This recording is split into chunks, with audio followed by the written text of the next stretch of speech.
SEA Games telah usai, ketibaan timnas sepak takraw di tanah air Minggu malam tandai gelombang terakhir kepulangan atlet dari Thailand.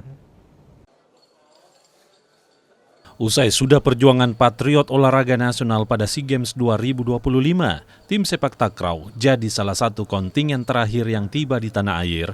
Total 1.021 atlet Indonesia telah selesai tunaikan tugas. Sebagian besar kembali ke Indonesia, sementara beberapa atlet melanjutkan dengan kegiatan pribadi. Kedatangan atlet sepak takraw disambut Sesmenpora Gunawan Suswantoro di Terminal 3 Bandara Soekarno-Hatta. Kemenpora berterima kasih atas capaian luar biasa kontingen yang mampu lampaui target pemerintah. Adapun mengenai bonus yang dijanjikan akan segera dihitung dan diproses agar cepat dicairkan.